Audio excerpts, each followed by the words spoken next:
Dubai air ഷോയ്ക്കിടെ ഇന്ത്യയുടെ യുദ്ധവിമാനമായ തേജസ് തകർന്നു വീണ് പൈലറ്റിന് വീരമൃത്യു. ഇന്ത്യൻ സമയം 3:40ഓടെയാണ് അപകടമുണ്ടായത്. ദുബായ് വേൾഡ് സെന്റർ കാണികൾക്ക് മുന്നിൽ ആദ്യ റൌണ്ട് അഭ്യാസ പ്രകടനം പൂർത്തിയാക്കിയതിന് തൊട്ടുപിന്നാലെയായിരുന്നു അപകടം.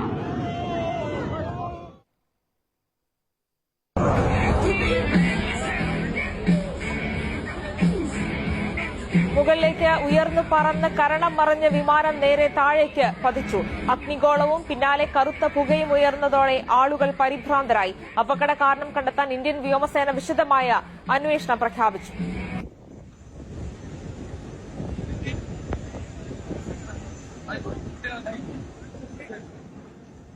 എയർ ഷോ നടക്കുന്ന ദുബായ് വേൾഡ് സെന്ററിൽ നിന്ന് സഹൽ സി മുഹമ്മദാണ് ചേരുന്നത്. സഹൽ, ഇന്ത്യയുടെ അഭിമാനമായ തേജസിനാണ് ഇത്തരത്തിലൊരു യുദ്ധവിമാനം തകർന്നു വീണുള്ള ഒരു ദാരുണമായ സംഭവം ഉണ്ടായിരിക്കുന്നത്. എന്താണ് ഏറ്റവും പുതിയ വിവരങ്ങൾ? ദുഃഖം തളം കെട്ടി നിൽക്കുന്ന അന്തരീക്ഷമാണ് ദുബായ് എയർ ഷോയിൽ ആകെ ഈ ഉച്ചയ്ക്ക് ശേഷം ഉണ്ടായത്. അതായത് ദുബായ് എയർ ഷോയുടെ വ്യോമാഭ്യാസ പ്രകടനത്തിന്റെ ഏറ്റവും അവസാനത്തെ 2 ഇനങ്ങൾക്ക് തൊട്ട് മുൻപായിരുന്നു തേജസിന്റെ പ്രകടനം ഉണ്ടായിരുന്നത്. കഴിഞ്ഞ ദിവസങ്ങളിലെല്ലാം വലിയ ശ്രദ്ധ ആകർഷിച്ച വ്യോമാഭ്യാസ പ്രകടനമായിരുന്നു ഇന്ത്യൻ വ്യോമസേനയുടെ ഭാഗമായത് ഉണ്ടായിരുന്നത്. സൂര്യകിരൺ, ഒപ്പം തന്നെ തേജസ് ഉൾപ്പെടെയുള്ള വിമാനങ്ങൾ ശ്രദ്ധേയമായ പ്രകടനമാണ് നടത്തിയിരുന്നത്.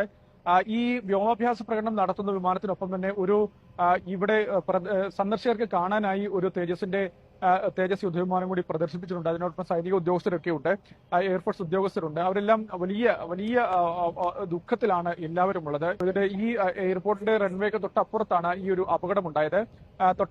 ഇതിന് ഒപ്പം തന്നെ രക്ഷാപ്രവർത്തകർ ഉൾപ്പെടെയുള്ളവർ എത്തി. ഇതിനുശേഷമാണ് ദുബായ് മീഡിയ ഓഫീസും ദുബായ് പോലീസും ഈ ഒരു അപകടം സ്ഥിരീകരിച്ചത്. അതായത് പൈലറ്റിന് ഈ അപകടത്തിൽ ഇഞ്ചക്ട് ചെയ്യാൻ കഴിഞ്ഞില്ല എന്നുകൂടി സ്ഥിരീകരിച്ചു. പൈലറ്റിന് വീരമൃത്യു വരിച്ചതായുള്ള വിവരങ്ങൾ കൂടി അതിനോടൊപ്പം ദുബായ് ഗവൺമെന്റ് മീഡിയ ഓഫീസ് പങ്കുവെക്കുകയും ചെയ്തിട്ടുണ്ട്.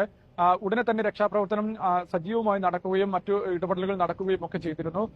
എന്തായാലും ഈ കഴിഞ്ഞ 4 ദിവസങ്ങളിലായി നടന്ന ദുബായ് എയർ ഷോയുടെ ഏറ്റവും അവസാന ദിവസത്തെ അവസാനത്തെ വ്യോമാഭ്യാസ പ്രകടനത്തിനിടയിലാണ് ഇപ്പോൾ ഈ ഒരു ദാരുണമായ സംഭവം ഉണ്ടായത്. കഴിഞ്ഞ ദിവസങ്ങളിൽ തേജസിൽ നിന്ന് യുദ്ധവിമാനത്തിൽ നിന്ന് ഇന്ധന ചോർച്ച എന്നുള്ള തരത്തിൽ ചില വീഡിയോകൾ പ്രചരിച്ചിരുന്നു. പക്ഷേ ഇത് ഘനീഭവിച്ച ജലം പുറത്തു കളയുന്ന സ്വാഭാവിക പ്രക്രിയ മാത്രമാണ് എന്ന് കഴിഞ്ഞ ദിവസം ഇന്ത്യ ഗവൺമെന്റ് വിശദീകരിക്കുകയും ഇത്തരം പ്രചാരണങ്ങൾ വ്യാജമാണ് എന്ന് വിശദീകരിക്കുകയും ഒക്കെ ചെയ്തിരുന്നു. ഇതിനിടയിലാണ് ഇപ്പോൾ ഇങ്ങനെ ഒരു അപകടം കൂടി ഉണ്ടായിരിക്കുന്നത്. എന്തായാലും വലിയ ദുഃഖകരമായ അന്തരീക്ഷമാണ് എല്ലായിടത്തും ഉള്ളത്. മലയാളികൾ ഉൾപ്പെടെ ഒട്ടേറെ പേർ ഈ വ്യോമാഭ്യാസ പ്രകടനം കാണാനായി എത്തിയിരുന്നു. അവർക്കെല്ലാം വലിയ ഞെട്ടലാണ് ഇപ്പോൾ ഈ അപകടം ഉണ്ടാക്കിയിരിക്കുന്നത്.